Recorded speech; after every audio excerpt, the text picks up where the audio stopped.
shining a light in the darkness. Todd Nielsen, Yes. I'm looking forward to this. So am I. Me three. So let's introduce all of us to begin with. I'm Garth Haslam, and I'm the world's most boring person. And we met you separately, but just barely. Yep. Because we signed up for a concealed carry course. Yep. That you were the instructor. Correct. We found out that you are former law enforcement. Yep. And you've got some stories. I do. So we're gonna hear those stories and then gather whatever wisdom Okay. we can from you. Myself, Garth Haslam, that's about as interesting as it gets for me. Okay. The whole minute. Julie, tell us about you. Now this, I can tell you about Julie. This is the most beautiful, awesome, amazing woman He in has the to in the say that universe. because he's married to me. He has to go home with me And tonight. I am married to her. The rest of you guys, sucks for you. But tell them a little bit about what you do. I'm Julie Haslam, and I am super passionate about anti-trafficking. Mm-hmm. I got involved in that 4 or 5 years ago Okay. through Tim Ballard and Operation Underground Railroad. And I knew that I had to do something Right. about it, right? Yep. It's not something that you can hear and then just sit back and say, wow, Yeah. that's horrible, right? I needed to be proactive. Right. And so I actually partnered with another nonprofit. We built a school in Madagascar to help Awesome. those kids not be trafficked, to Awesome. prevent trafficking. And so when I learned that you had a history of anti-trafficking, I Yep. was like, oh my gosh, I feel like the world needs to hear that perspective from law enforcement, Yeah. right? We hear it from rescuing, but we don't hear so much from law enforcement and how that all goes down. Right. And then actual solutions, right, that we can do as Right. parents, as grandparents, as good citizens in our Right. community. So I'm really excited for this interview. Well, I hope I can meet that standard. Just real brief so everyone else knows. My name is Todd Nielsen. I was a police officer in San Jose, California for 25 years. The majority of what I did was narcotics, prostitution, and fugitive apprehension. You know, you say that like it's boring. I'm like, narcotics and prostitution, and I'm like, ugh. And Well, it's funny because the narcotics, the prostitution, fugitive apprehension, and then back when I was doing it, we called it sex trafficking. Right. Now it's human trafficking because it's become so extensive and so illicit. It's a multi-billion-dollar industry. You know, and when I started doing it, all of it kind of just interwove with each other, with the criminal element that was going around the street prostitution, the narcotics, and then we started seeing that like cartels were starting to be involved in this, and then the smuggling channels and stuff that were going on, they were being used to smuggle the humans back and so forth. yeah, so the same channels, the same box cars that were used to smuggle the cocaine were used for Oh, yeah. people. For humans. Yeah, and like people get all upset about building this wall and everything else on our southern border, and here's the reality of it: there are tunnels and tunnel systems, and the amount of trafficking, whether it be in narcotics, whether it be in firearms, whether it be in humans, that is going back and forth across our borders. If you actually took the time to sit down and look at the statistics and the numbers, you would not be able to sleep at night. Do you know what those numbers are today? I don't know. I retired in 2015, and back then the numbers were, I want to say, in the neighborhood of about 200 to 300 a day. People Coming that are taken That out are of the United taken States. out. Taken out of the United States. Is that in the entire United States or just California? From the intel that we were gathering, it was more of kind of the southwestern states. Okay. So New Mexico, Arizona, California. And they were taken presumably down the Mexico direction. Yep, and then where they went from Mexico, they could go anywhere in the world. 200 per day? per day. That's just unfathomable to me. And I mean- I'm sure there's probably more, Right. you know, and it could, and literally it starts off as a simple, hey, I'm going to run away. And then I'm going to go to, well, my friend's going to take me down to Mexico. And then they're never seen again. Wow. So is it mostly runaways? It can start out that way, and a lot of it is just, they could be, you know, we worked a couple of cases that were kidnap cases. We've worked cases where they were runaways, you know, 13, 14-year-old girls. A lot of like the prostitutes that I was arresting on a regular basis, that's how they got started into it. They were 14, 15, 16 years old, and they had an argument with mom and dad. They run away. Now they've got to be able to make money. Well, this person makes them start turning tricks. They become a prostitute. Because of the being a prostitute, they start using illicit drugs. Those illicit drugs make it so that now they've got to continue doing turning tricks so that they can continue with their drug habit. That drug habit gets worse and worse. Then their bodies start to fall apart because of the drugs. And then they go, well, send her off. And one of the trends that I'm hearing about now is they're taking street level prostitutes, they'll kidnap them, impregnate them, and then take those babies. And those babies are being put into the whole sex trafficking and human trafficking rings. And the scary part about this is there's no social security numbers, there's no way to track who these people are. Because they don't exist. Because they don't exist. According to the government. Yeah. Oh my goodness. That just blows my mind. Yeah. And just the age too. I think when I first heard about this 4 or 5 years ago, the kids seemed to be like 13 and up. Yeah. Like 13 years. And now we're having like 4 and 5-year-olds. Oh yeah. You know? They're desired. And They're I desired by just- these animals. So what do you think drives that? The age so young. What do you think is the driver for that? Is it pornography? Is it like, what is that? I'm sure a lot of it is like pornography, where, you know, well, let me relate it to my forte is narcotics. You're constantly looking for that better high. And for these pedophiles, what they're looking for is, I just need this, I can get this, and this will be so much better. This will be so much better for me. Well, if I go a little bit younger, it'll be better for me. And, you know, it's just one of those things where you're constantly chasing that dragon, you know, to steal the drug term. They're constantly chasing that to get the better sexual experience. And for them, it's just one of those things where it's never going to be enough for them. So it's constantly going to get younger and younger and younger. So what do we do as parents and grandparents to protect our kids from this? To be honest with you, the easiest thing, have a relationship with them. It's literally, it's that simple. You know, just be involved in their lives. You know, if they're doing well in school, encourage them to do better. If they're starting to fall back, hey, why is this happening? What can I do to help you? You know, and it's funny because like a lot of the prostitutes that I worked with, they would sit there and go, well, if I just had somebody that supported me. Listen to me, Yeah. just heard me. Supported me, yeah, I would be, what does support mean, do you think? And for a lot of them, it was just emotional support. Like Sheila, bless her heart, she had been a prostitute since she was 13 years old.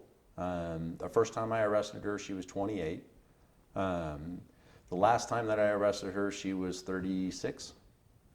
And still doing prostitution, still addicted to methamphetamine. She was starting to experiment with heroin and everything else. And she goes, you know, Nielsen, you're the only guy that ever cut me a break and actually talked to me. I'm like, what do you mean? You know, you're a human being. I'm Right. going to treat you like a human being. However, you broke the law, so I have to deal with that. That part's just business. You're the cop, you're supposed to be the opposition. Yeah. Well, and it's funny because like I bought Sheila, I arrested her at a McDonald's the first time. I'm like, hey, you hungry? When's the last time you ate? And she goes, yesterday. I'm like, well, I'll tell you what, this is what we're going to do. What do you want from McDonald's? So it cost me $5 for a lunch. Oh man. I'm telling you, like, there's so much. I think that's what we're missing in society right now Yeah. is the compassion Yeah. for another human, right? Yeah. Like, we just need to love each other and be kind to each other. And I feel like that's what we've been taught, but somewhere along the line, we lose that. Oh yeah. And we start to frown upon maybe somebody that's doing something we wouldn't personally do, Right. right? But it doesn't change the fact that they're a human and we don't know their story. Correct. We don't know Yeah. their journey. So treat them Treat with them with some a little- respect, right? You know, I think that's amazing. I go back That's a good to lesson. our first.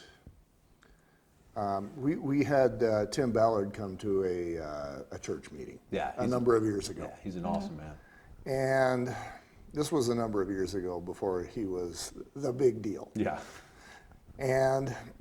And so we go up to him afterwards, and in a church meeting, he can't say, "Well, donate to my cause." Yeah. All And can he do can't is- talk about what really happens. Right. Yeah. So we went up to him afterwards, and Julie asked him, "What do we do?" And he basically gave us a non-answer. He says, "Well, what was it? Pray about it." Pray or about something?" it. Pray about it. And Which I did. And I thought, you're asking me to walk out of this building and do nothing other than get on my knees. I mean, what do I really need to do? Yeah. And I think you just answered that question. Yeah. Pay attention to your kids. Yeah. Love your kids. So you're saying that in many cases, I'm sure that there are kidnappings as well, but you're saying in many cases, it's kids that just decide, hey, That society is just my home life thrown sucks. away. Yeah. I feel thrown away. I'm gonna.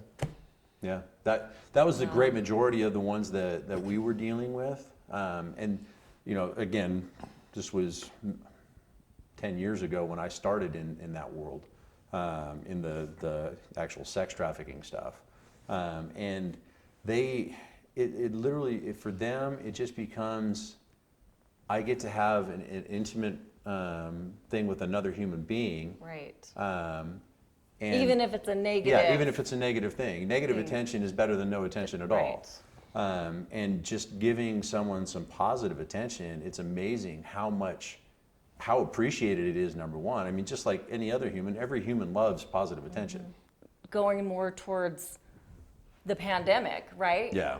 And the quarantine, Well, where yeah. you don't have that human connection. Yeah. And so people crave it even more so. Right. So I'm wondering if there's even a rise in trafficking because of that missing connection. Oh, I'm sure there's going to be. Yeah. It almost scares me to think about, the ability, because there's so little interaction now with people because of the current pandemic and everything. I mean, this irritated me today. I was going through the hardware store to pick up some stuff for range supplies to replenish some stuff, and I literally see this little 2-year-old just cruising around the aisles all by himself, and I'm like, if I were a bad person, it would be nothing for me. I've already got a mask on. Right. All I got to do is walk up, cover that kid's mouth. Oh, you behave. You're supposed to behave, and just walk him right out to my car. The kid could be kicking, screaming, and doing whatever he needs to. Everybody expects a kid to kick and scream occasionally. Yeah. So I feel like that's something really good for moms to be listening to right now and Yeah. parents to be listening to. So if you're out in the store, like, you keep a hold of your child. You Yeah. keep them in the cart, right? Yeah. Like, you know where they are at all times. They should never because be more than an arm's length away. I used to No. think those leashes for the kids were so mean We're and rude evil. Yeah. and evil, and now I'm like, everyone should have a leash on their child. Like, where are those? It's funny because, my 6-year-old, she is hard to keep track of, and she'll be just running all over the place. And then there'll be times where I'm not going anywhere. I'm just going to sit here. Oh. And we had actually at one point in time thought, oh, maybe we should get a little leash or something just to keep track of her and what she's getting into. And then it's like, okay, well, we've got another older daughter that needs to be taken care of, and we've got an older son that needs to be Right. taken care of also. It's like, okay, well, where do we split all this stuff Right. up? We've got 5 years difference between all of our kids.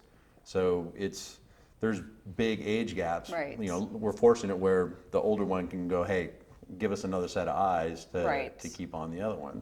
But, you know, it can happen so quickly. You know, we had one incident where we were in, I think it was a Target back in Cali, and our 6-year-old just disappeared. Oh gosh, that's the worst And feeling ever. You know, I mean, knowing what I know, imagine how freaking panicked I was. And I just look at my wife and I'm like, hey, where is she? And she goes, I don't know. She was right here just a second ago. And we're calling for her. And where is she? She's in one of the little round hiding rooms. in the They clothes always rack. do that. Why do the She kids found a hide coloring there? book and she was just looking at the coloring book. Oh my gosh. No. You know, Yes, I and- think every parent can relate to that. Yeah. Their kids hiding in the clothes rack. You know, and it's just like, oh. We were actually, this is our second marriage, and so we got married in Florida, and we took all the kids, and they got married with us, you know, on the beach, and then we went to Disney World. Oh, awesome. And so we're getting ready to get on the Tower of Of Terror. Yes. And right as the doors close, One my of the youngest kids- son decides to bolt out. So he bolts out, the doors close, and we're on the ride. We're going up an elevator in the thing, right? And there's no. The whole time I'm like, oh my gosh, my son is gone. We're in Disney World. There's Yeah. a billion people. people here. And he just was gone. So the whole ride, I literally was terrified because I didn't know where For he a was totally and different if he reason. was gonna be okay. Yeah. When I found him, I said to all my other kids, you can throw water on him all day long. Like just drown him in water balloons because we want to beat him. Don't ever do that. So as in the gun course, you mentioned that, for example, in parking lots, situational awareness, Yeah. or basically anywhere, situational awareness. Now, I preach situational awareness when I play ultimate frisbee. Oh, yeah. Same thing. Yeah, same thing. You want to know where the players are around you. Yep. In a parking lot or in Target or in Walmart, Yeah. you still want to know who's around you. Yep. So what's the best way to do that? Like if you're talking to parents of young kids who have groceries in their hands, right, and they've got their kids they got to try to take care of walking out of a store, and then they have to still be aware of Yeah. everything around them, like how do you do that? Yeah, to be honest with you, you have to make it a habit. So it has to be habitual. You have to start out before you even get there. Okay, we're going to the grocery store. Explain to the kids, I need you to stay nearby me. And it's a simple conversation. Hey, I need you to stay with mommy and daddy. Wherever we go in the store, I just need you to stay with me. And they start to get it, and as they get older, you can sit there and go, okay, well, the reason I need you to stay with me because there's people that are not so nice in the world. You know, and you can start there. And as they get older and can understand everything, just continue to explain to them, hey, how bad it is, or how there are bad people in this world. And then, as you're going to the store, think about the route that you're going. If all of a sudden you see somebody that's making the same turns as you are, ask yourself, well, why are they making these same turns? Which assumes that you're not only paying attention to the cars in front of you and to the side, but also behind. See, Correct. that is one thing I've never done. Oh, yeah. I've never paid attention to who's behind me Yeah, and driving, ever.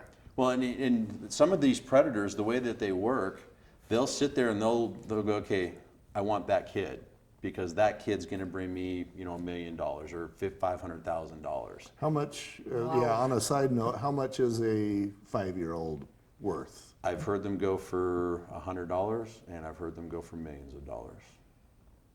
Wow. Wow. Okay, so we watch in our rear view mirror who's following us, Yeah, right? so pay attention to who's around you. Look Okay. look when you're sitting at a stoplight. Look around to see who's in cars. Okay. People that make eye contact with you are not a problem. Right. The ones that sit there and they're Looking down. looking down and they're kind of doing, the shifty eye look, but they're not moving their heads. Those are the ones you need to be concerned about. Okay. Because What about parking? Like for me, I try to park as close to the store as I can. Like in a parking lot. Is that that's better, worse? if you're as a woman, Right, as a woman. I would definitely continue doing that. Okay. But it also would start as you make your turn into the parking lot. Well, which entrance are you going to come in? I would go in the one that is going to be the least trafficked. Okay, because most people are going to go in as close to the store as they possibly can. That's going to be the one that they're going to take. I'll take one that goes around the parking lot, because now that gives me an opportunity as I'm driving through the parking lot To see To who's look. following. who's sitting in cars. Because if it's a little kid, no big deal. But if it's two adults, that one's going to get my attention. So instead of just pulling in, seeing a close, empty spot, drive around the parking lot, Just do a just quick do little a lap. quick little lap, see who's Yeah. where Yeah, and before just- you park and get out of your car. Yeah, That's it's a smart. simple little thing Yeah. like that. And then before you get out of your car, take your keys, put them into your pocket, have your hands free. The reason being, you can easily push somebody away. Right. It's little tiny things like that. When you're getting out of your car, look behind to see what's back there first. Just crack the door a little bit and look out there first, and make sure that nobody's walking up to the side of the car. See, I never would have even thought of that. Yeah, But most that people just open up their door you and just get open out. the car and get out. Yeah. I mean, when I come out of a store, I look, and Mm-hmm. I look to see if anyone's around my car, if anything looks out of place, but I never think about it getting out of my car going into the store. Correct. Okay. Okay. Here's one. At what age, and I already know the answer to this, but I'm going to ask you this anyway. Okay. At what age are you safe? Probably your age. It literally, it kind of depends on what the target is. You know, if it's a robbery, you're never. Right. For a kidnapping, males, probably around 30. Okay. Females, Never. not until, well, and here's the problem, as we get older, you know, get over Right. into our like mid-50s, 60s, and then into our 70s, now you're a target for For robbery. robbery and extortion. You know, because as we get older, obviously we get a little bit more Right. financially sound and so on and so forth. Okay, what if we just kidnap you, take you to the ATM, you empty out your bank account for us, and then we just leave you at the ATM? Wow. Okay. And Interesting. then sounds like from a trafficking point of view, they're mostly looking for children, and I would imagine especially women, or? Yeah, women are the primary. And then I would say 29 and younger would, and when I say younger, I mean all the way to infant. All of those would be perfect candidates. After 29, then you may get kidnapped just to produce a baby. So that you can, Wow. so you can breed the human and create a baby, Yep. and the babies are worth. That can't be tracked, right? Correct. Oh, this is kind of like breeding puppies. Yeah. You have the woman there, so you can breed her and create the. Oh wow. That's crazy. You know, and I did it's not know that. it's scary how sadistic this world has become, and you know, there are so many little groups, mostly in Southern California area, and we all know what happens in Southern California, that everybody partakes of.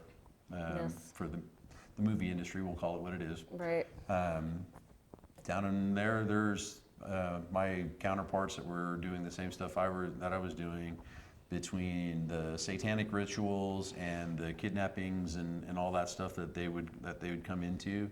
I mean, it's so mind-boggling that you can't even fathom it until you see that, yes, this is truly what happens. See, and I want people to hear that from law enforcement, that is a real thing. It's not a conspiracy theory. No, it is not. That it's satanic and that this is happening, right? Right. In Hollywood. It's a real thing. Like, you know this. Yeah. This is law enforcement, people. This isn't a conspiracy theory. This is real life. And it's happening here. Yeah, here in the United States. And I think so many of us think, oh, trafficking happens in third world countries and, that it's not scary here, but it is scary. It's actually happening right here in our own state of Utah, Yes, right? It is. Yes, it is. How does a person identify an individual, a victim, who may perhaps be being trafficked?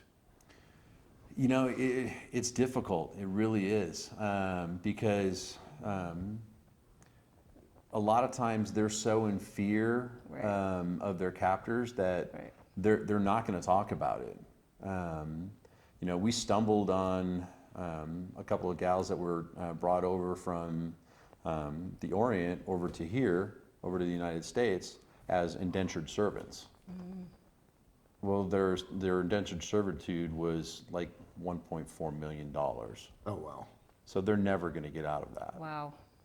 And so they started out putting them into massage parlors, and then massage parlor went to prostitution houses went to, well, this girl's really good at this, take her, sell her to do this. That is just, my brain Okay. can't handle all of this. So, and one of the things we decided is we're going to focus more on the light than the darkness, Right. more on the solutions than the problems. If you were given a couple of minutes to basically talk to these guys. These guys, Even 3 things that we could do as far as education, protection, where we can be proactive. the biggest thing is be involved with your people. Your kids, your grandparents, your adult kids. Right. Just be involved. A lot of these predators, if they see like a family that's constantly interacting, they know they're not going to stop. They're not going to stop until this person's found. So it's not worth it for them. What they're looking for is the one where the girl or the boy, they're kind of off doing their own thing. They're buried into their video games or their phones or whatever. They're going to target those guys. One of the biggest things for your kids, watch what they're watching.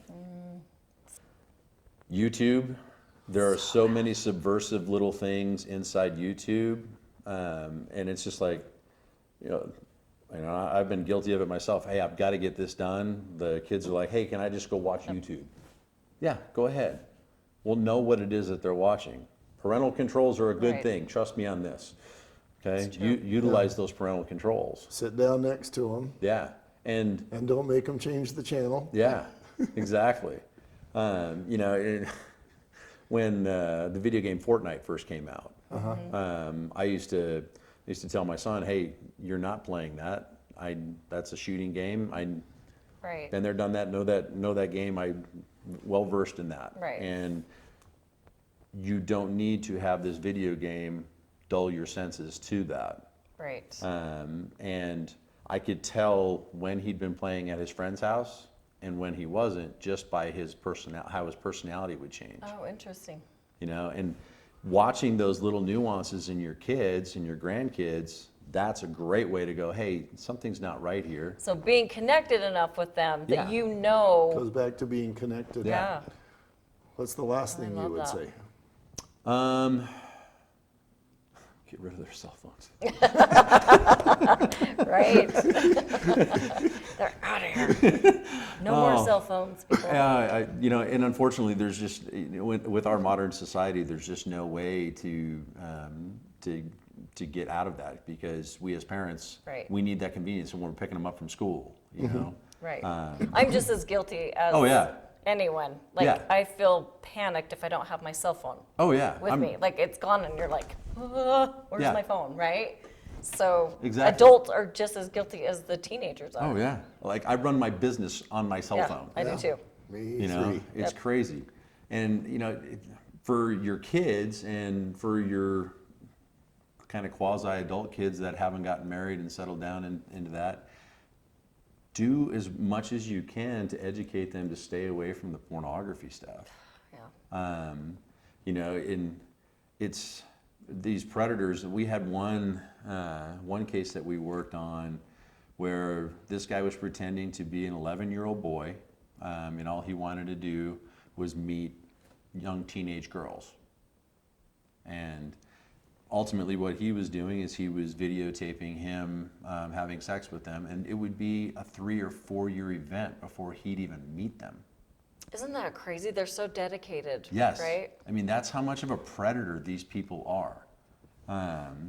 And they'd have, like him, I think we ended up getting him on like 24 counts. Oh, gosh. I mean, he went away, he was going to die in prison. There was absolutely no chance of him ever getting paroled.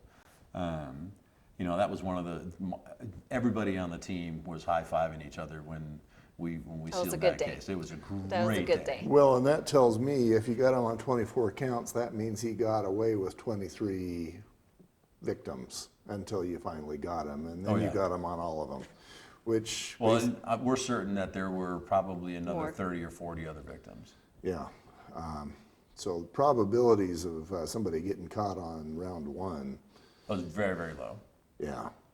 You know, if you're having a conversation with your child, take your phone and put it in another room. Really? Because it's amazing when they see you do that, They'll do that. They'll do they'll that. do that too. You know, we Be actually... the example. Yeah. Be We the actually have example. a friend who realized she was doing it wrong when when her daughter, who didn't have a cell phone, she tried to talk to her, and her daughter had, I don't know, some object, and she said, "Mom, I'll be right with you right after I finish doing this on my cell phone." And then she realized, yeah, I might be doing something wrong. Yeah. Yeah. Well, thank you, Todd. If people want to get a hold of you, maybe they have more questions, maybe they want to get trained for gun safety or for family safety. Yep. How do they get a hold of you? It's real easy. You can go to nielsentraining.com. It's NIELSEN training at yahoo.com, or else you can shoot me an email, todd@nielsentraining.com, or reach out to us on our website has the phone number. You can call that number, and I'll be the one that answers. If I don't answer, leave a message. I will get back to you. It just depends on what our training schedule is. Right now, we're pretty crazy busy, but I usually get back to people within 24 Yeah, we hours. had 17 people in a class. That was crazy. That was hot. And it was very hot. And yes. I was the worst student in the whole class. I warned Todd about that, though, beforehand, so he had a heads up. And if you call me, don't leave a message because He I won't answer. hate voicemails. I check them about every 3 months, and then I just delete them. It's true. That's Text true. me. So yeah, me, I am the home medic on Instagram, and you know, that's a whole other thing. Yeah. I think it's kind of cool. Julie? It is cool. I'm Oil Gigi, OILGIGI, on Instagram. You can DM me, follow me. There's a lot of cool things that we're working on for the Yes. future, for prevention, for education, and it's going to be awesome. So there's a lot of solutions coming. Todd, thank you. Thank you. Thank You're you the so man. much. That was You betcha. amazing. Hey, and I end every video. Be kind to each other. Have a great day.